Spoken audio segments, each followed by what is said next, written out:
اللہ کو گواہ کر کے، آپ سب کو گواہ کر کے امانت کے طور پر، مجھے نہیں معلوم کہ آج کے بعد کیا ہوگا، لیکن میں آپ کو گواہ کر کے، اپنی ماں کو گواہ کر کے یہ بات کر رہا ہوں۔ آج کے اس دور میں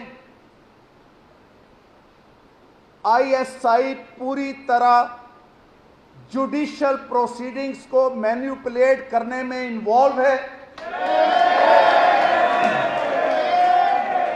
آئی ایس آئی کے لوگ مختلف جگہ پہنچ کر اپنی مرضی کے بینچ بنواتے ہیں، کیسوں کی مارکنگ ہوتی ہے۔ میں اپنی ہائی کورٹ کی بات کرتا ہوں، آئی ایس آئی والوں نے میرے چیف جسٹس کو اپروچ کر کے کہا کہ ہم نے الیکشن تک نواز شریف اور اس کی بیٹی کو باہر نہیں آنے دینا، شوکت عزیز صدیقی کو بینچ میں مت شامل کرو۔ اور میرے چیف جسٹس نے کہا جس بینچ سے آپ ایزی ہیں ہم وہ بنا دیں۔ مجھے یہ پتا ہے کہ سپریم کورٹ میں کس کے ذریعے کون پیغام لے کر جاتا ہے۔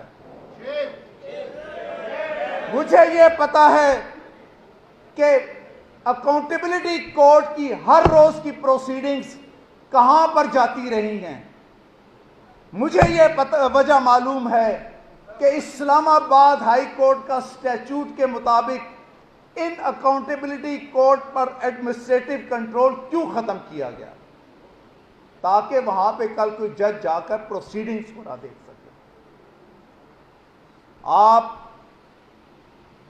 سے یہ باتیں میں نے اپنی جان نوکری کی تو پرواہ نہیں ہے کہ کرتلی اس لیے کی ہے کہ مجھے یہ کہا گیا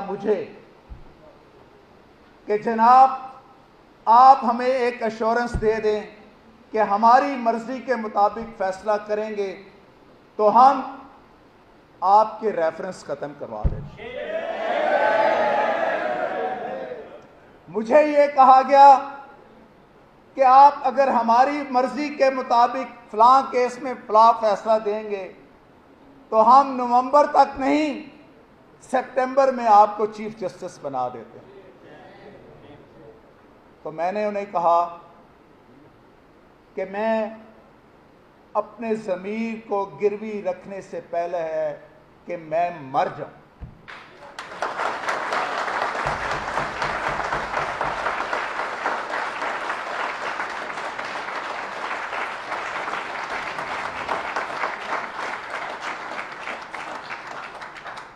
میں نے کہا کہ میرج سے 1 سینٹی میٹر نہ ادھر ہوں گا نہ ادھر ہوں گا، مجھے ریفرنسز کی پرواہ نہیں ہے۔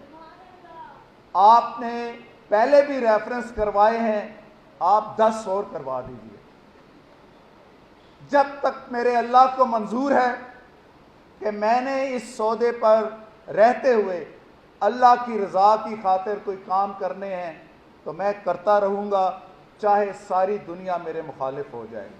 اور جب اللہ کو منظور ہوگا کہ میں یہاں پہ کام نہیں کروں گا تو پھر تمام بریگیڈ بھی اکٹھے ہو کے آ جائیں تو میرا کچھ نہیں کر سکتا۔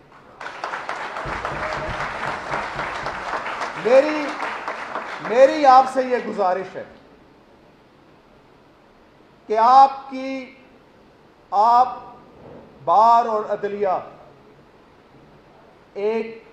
میں تو اب پہیے بالکل نہیں کہتا، میں تو اس کو ایک گھر کہتا ہوں۔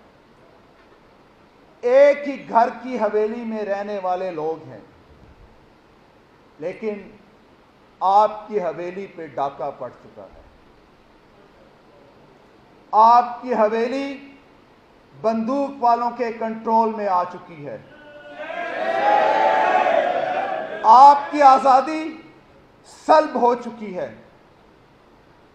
آپ کی انڈیپینڈنس آف جوڈیشری جس پر آپ پرائیڈ فیل کرتے تھے اس پہ سمجھوتے ہو چکے ہیں۔ یہ کسی 2 افراد کے درمیان مقدمے کے فیصلے میں اپنے آپ کو انڈیپینڈنٹ ظاہر کرنا اور انصاف پسند ظاہر کرنا کوئی بڑی بات نہیں ہے۔ کسی مشہور فلسفی کی قول ہے کہ آپ دیکھنا یہ چاہتے ہیں کہ حکمرانی کس کے پاس ہے، تو آپ یہ دیکھیں کہ آپ کو کس کے خلاف بات کرنے کی اجازت نہیں ہے۔ آج یہ میڈیا والے یہ بھی گھٹنے ٹیک چکے ہیں۔ یہ میڈیا والے اپنے اشتہاروں کی خاطر اور اپنے مفادات کی خاطر سچ بولنے سے گریزاں ہیں۔ آج اس ادارے کے اوپر بھی مرضی کے ٹویٹس آتے ہیں، مرضی کی ڈائریکشنز آتی ہیں، مرضی کے پریس ریلیز آتی ہیں کہ یہ جاری کرو اور یہ نہ جاری کرو۔ یہ پوچھ لیں، یہاں پر بیٹھیں، ان سے حلف لے لیں کہ کون ایک چینل ہے جو یہ کہہ سکتا ہے کہ ہمیں ڈائریکشنز نہیں آتی، اور ہمیں ڈائریکشنز ISPR سے نہیں آتی۔ جوڈیشری، میڈیا جو کسی بھی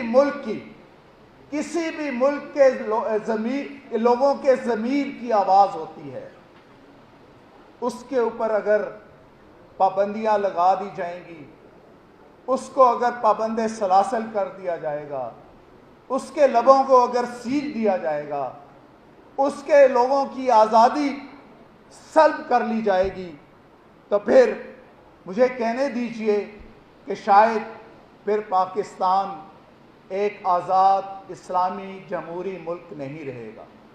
70 سال میں ہم نہ تو اس ملک کو اسلامی بنا سکے، نہ جمہوری بنا سکے، اور نہ ہی آئین کے تابع لا سکے۔ اس وجہ سے اس 70 سال کی زندگی میں 35 سال ہمارے ڈکٹیٹرز کھا گئے۔ اس 35 سال میں ہمارے آئین کے ساتھ کھلواڑ کیے گئے۔ اس 35 سال میں ہمیں بات کرنے کے سے روکا گیا۔ یاد رکھیے، اگر چور کو چور کہنے والا چور کے ساتھ ملے گا تو وہ انصاف نہیں کرے گا، وہ نوکری کرے گا۔ جج نوکری سے نہیں، انصاف کرنے سے، عدل کرنے سے، دلیری کا مظاہرہ کرنے سے، اور بلا تفریق ڈسپنسیشن آف جسٹس کرنے سے بنتا ہے۔